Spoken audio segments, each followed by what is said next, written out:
పాప యూకేలో చదువుతున్నాయి. Leave 10 days 12 days leave.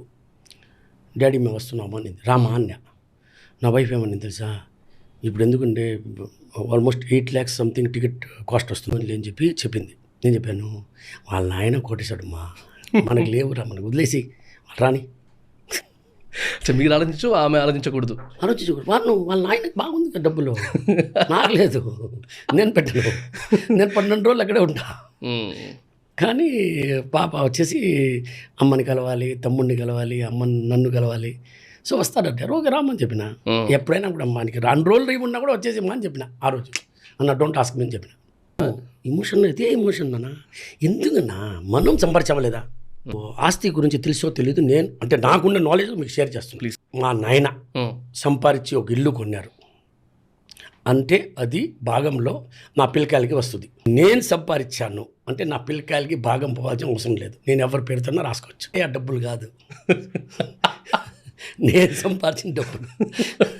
So నేను ఎవరికి ఇస్తాను? బయట వాళ్ళకి ఇస్తానా? లేదు. కానీ ఈ పరిస్థితి నాకు రాకూడదు. రేమోన్స్ పరిస్థితి అంటే మీరు చూపించారు కదా, ఆ పరిస్థితి నాకు రాకూడదు. మనల్ని ఏంది తరమేది? మనం తరమేస్తాం. 36 ఫ్లోర్లు ఏంది, 360 ఫ్లోర్లు ఉంటా. లైఫ్ స్టైల్ ఆ కాంట్రడిక్షన్ నాకు అర్థం కావట్లేదు. 30 కార్లు ఉన్నాయి అంటే మా పర్సనల్ కంపెనీ గురించి ఉద్దేశం. అది 100లో ఉంటాయి అంటే 1000 చెప్పినా కూడా చెప్పచ్చు. కార్పొరేట్స్ మా కార్లు అనేది 30 కార్లు లేవు. ఇప్పుడు ఏ కార్ వచ్చినప్పుడు నేను అసలు కొననంట.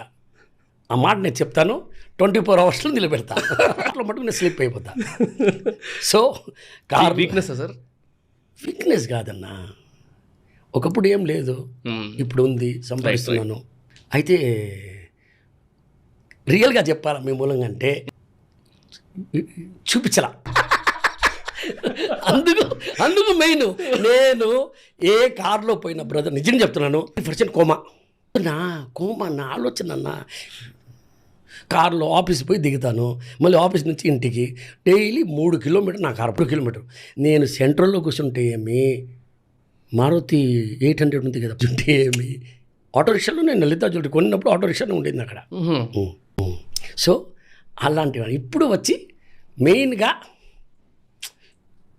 చూపించాలి.